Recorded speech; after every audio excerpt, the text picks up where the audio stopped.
ديرها جلس، يلا جلس جلس يجلس جلس جلس قصي جلس.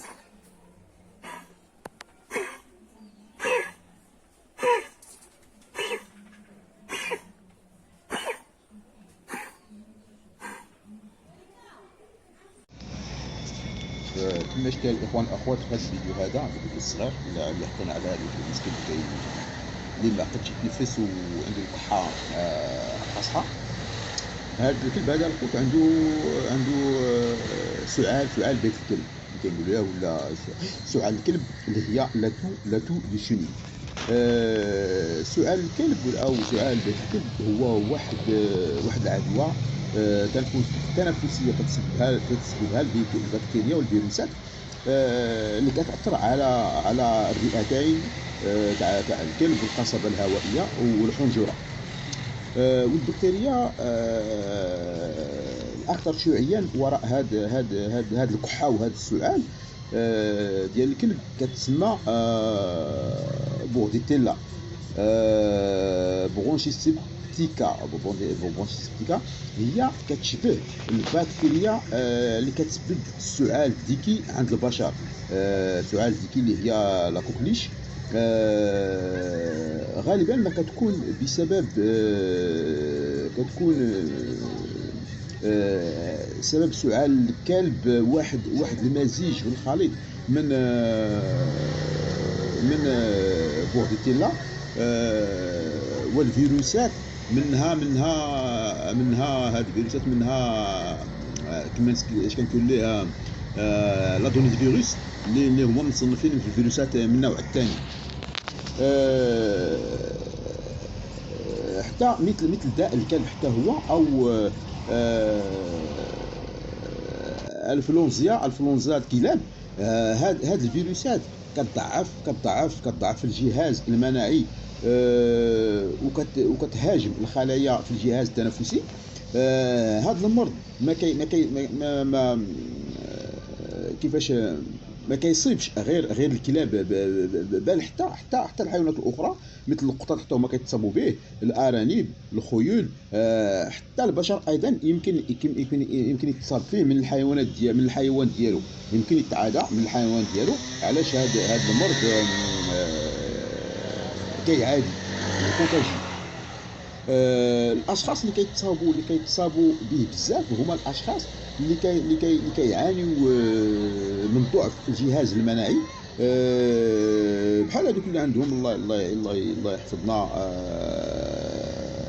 سرطان الرئه. هما كيكونوا اكثر عرضه الاصابه بهذا.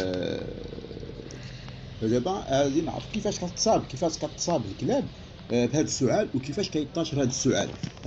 الخوت علاش هذاك الشيء دابا عندو عطاو له سميات سؤال بيت الكلب او لاتو دو شونيل. لا شونيل هي دوك البيوت فاش كيكون الكلاب بحال كيفاش كنقول لهم بحال دوك كيفاش ما نقولش الخيله تاع الكلاب. دوك البلاص فاش كيديروا الكلاب فاش كيكونوا الكلاب مجمعه بحال عند لي زيلفور، بحال لي زيلفور المربين تاع الكلاب، بحال لا فوغيير فاش كيديروا الكلاب، بحال ديك البلايص فاش كيديروا لي زيكسبوزيسيون كتكون الكلاب معرضه. وهذا هنا فاش كيتصابوا الكلاب بهذا السعال بيت الكلب. هذا السعال بيت الكلب علاش هو كيلصق علاش ما فاش جات السميه ديال سؤال بيت الكلب ملي كيكونوا مجمعين.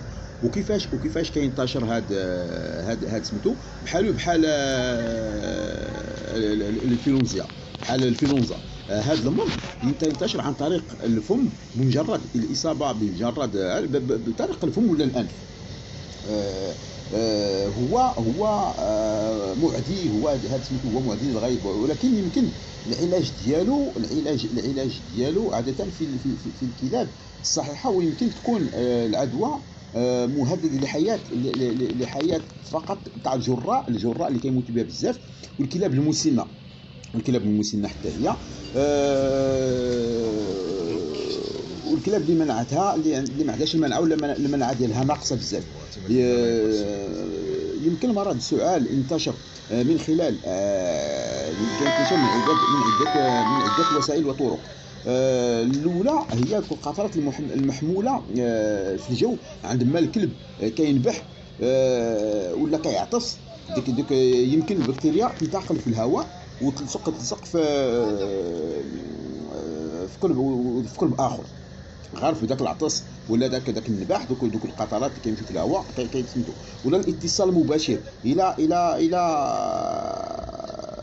الكلب مثلا، شي كلب لحس النيف تاع شي كلب اخر ولا دوك ولا قاس دوك الالعاب ديال باش يلعب شي كلب، شي مثلا ان بال دو تنس ولعب بها وجا كلب اخر عاوتاني يهزها، كيلصق فيه ولا كما كيديروا الكلاب كيجيو كيتلحسوا الفمام ولا سميتو. هذا بطريقه مباشره كتنشر فيه العدوى. عندنا عاوتاني حتى دوك الاوعيه تاع الماء، فينا مثلا شي كلب الا كان فيه هذا المرض هذا معادي وشرب في شي جميله ولا كلا في شي جميله وجا كلب اخر حتى هو شرب في ذاك الماء ولا كلا في ذيك الماكله، كتلصق فيه هكا باش الطرق باش كيلصق هذا المرض هذا.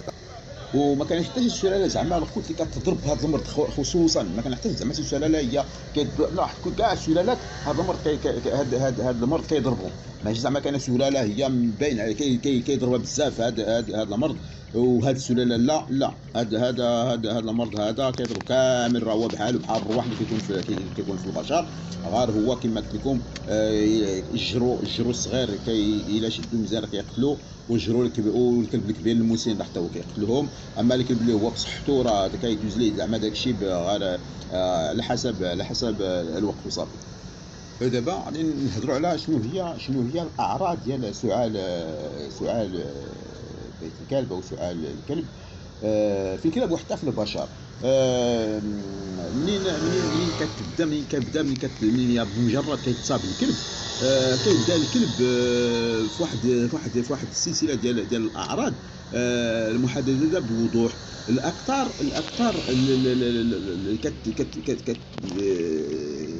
كتميز واحد هذا المرض هو ظهور واحد السعال واحد الكحه قويه وجافه اللي كتنجم على الالتهاب ديال الحبال الصوتيه، ما كيقدر حتى يخرج الصوت. هذا باش كيبدا عاد في الحال باش ما كيتقدم هذا المرض، هذاك السعال هذيك الكحه كتصاحب بواحد الخرير بحال واحد الصوت. حتى حنا كيكون ملي كيتنفس خر في الحنجره ديالو. ومن بعد منين كيكح كيخرج حاشاكم داكشي بحال الخنينه بحال التقيه بحال شي كيخرج شي اجسام غريبه من سميتو. هنا فاش الا سميتو كدير البيطري كيشد واحد العينه من ديك سميتو كيدير لها التحاليل باش يعرف شنو اكزاكتومون ولا هذا. عاد عندنا هذا السؤال هذا كما قلت لكم كيدير بزاف تاع مجموعه متنوعه من العلامات والاعراض، منها الكحه والسعال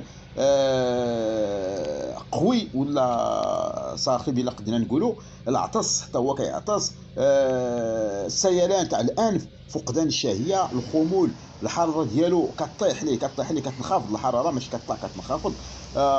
خاص تعرف ان بعض الكلاب يمكن تكون حامله المرض، ولكن ما كتظهرش عليها حتى شي عرض، ويمكن ليه ينقل العدوى الكلاب الاخرى.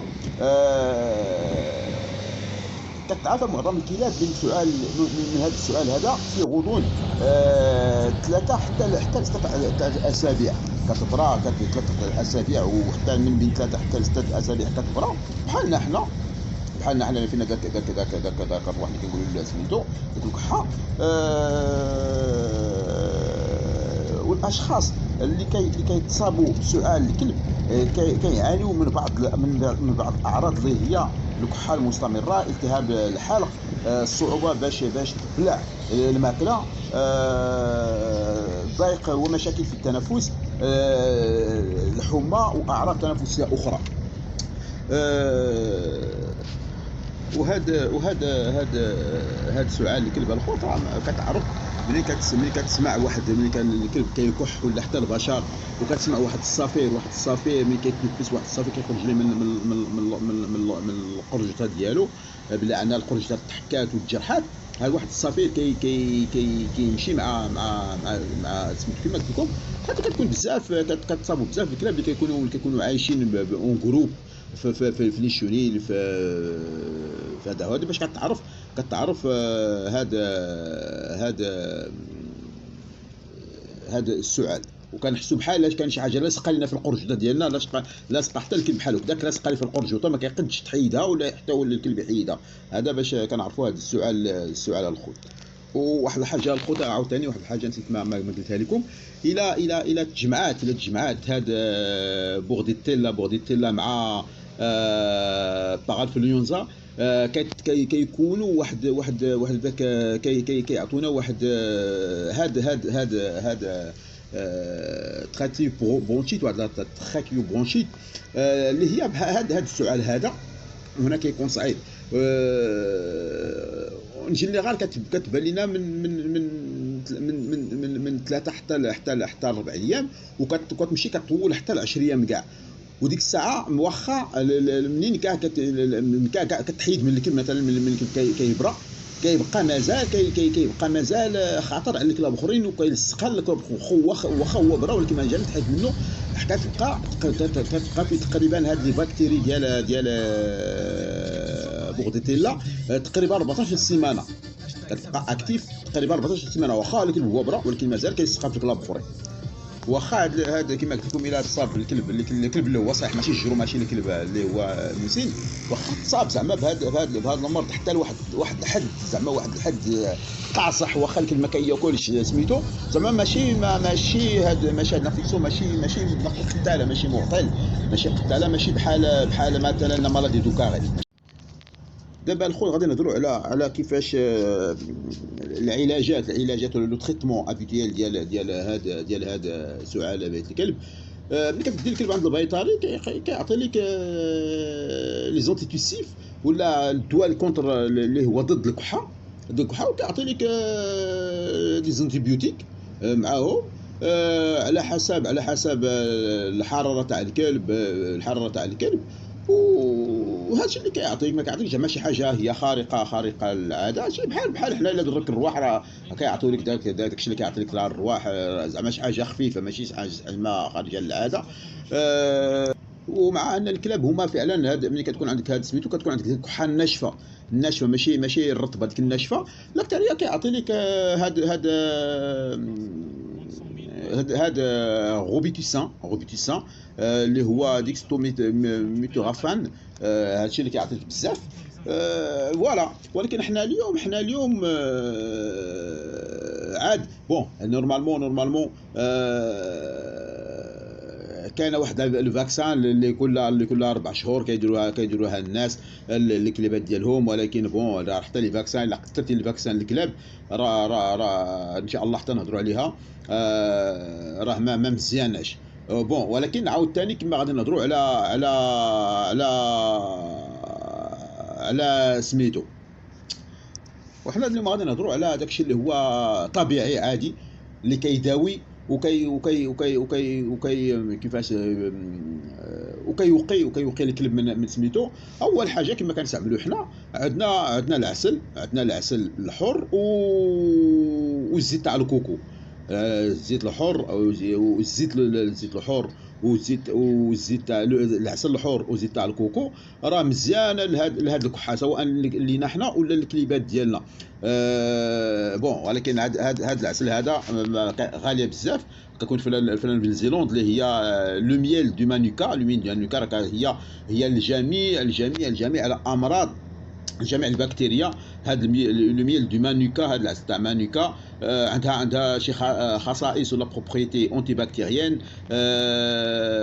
قويه بزاف، اونتي ميكروبيان، اونتي فيرال، اونتي سيبتيك، اونتي انفلاماتوار، اونتي فونجيك، هي في كل شيء. ولكن الا ما لقيتوهاش العسل العاديه الحره راه مزيانه، تعطي للكلب الا سميتو راه هي كترطب الحنجره سواء لينا ولا الكليبات، كترطب الحنجره وكتقتل دوك البكتيري. تعطيو ليه الكلب جوج تختار في النهار عاشق ديال القهوه، اون كويير كافي، والزيت تاع الكوكو راه حتى هي راه مزيانه، حتى هي الكلاب كتنقي الحنجره وكتقتل البكتيري وهذا. الزيت تاع الكوكو حتى هي ما تكثرش الكلب ديالك. الكلب عطي ليه كل 5 كيلو، كل 5 كيلو في الوزن، في الوزن ديال الكلب ديالك تعطي ليه عاشق ديال القهوه كل 5 كيلو. الكلب ديالك الا فيه 10 كيلو تعطي ليه جوج عاشق. الا الكلب ديالك الا فيه 15 هذا العاشق وهي غاديه هكذاك، جوج الخطرات 3 خطرات 4 خطرات في النهار، هذا كيقضي على الميكروبات ومزيان لهاد الكحه هذه. وكاين حتى عاوتاني كاين حتى النباتات عندنا راه كترطب سميتو عندنا الريغليس، لو ريغليس لا ريغليس سمحوا لي، اللي هي عرقسوس تشدوه دوك العروق تاع داك العرقسوس، طيبوه في الماء، ديروه في الماء حتى يطبخ، تخلوه يبرد وبقى تشربوا الكلب ديالكم حتى هو بحال لاتيزان، حتى هو راه مزيان. حتى حنا لينا نيت راه كيصح لينا، وبقى تعطوه للكلاب ديالكم يشربوه، تعطوا لهم واحد التمبيراتور ما تكونش سخونه ما تكونش بارده، فوالا تعطوا لهم، وداك الشيء اللي كيشاف كديروا في الفريجيدير، فوالا. هذا ما كان الخوت. نتمنى تكونوا بخير وعلى خير وصحه جيده ان شاء الله. تحياتي للاصدقاء من طريق الكويره، تحياتي لاختنا ميساء، خويا رضا، جميع الناس تاع الجزائر. هذا والسلام الخوت.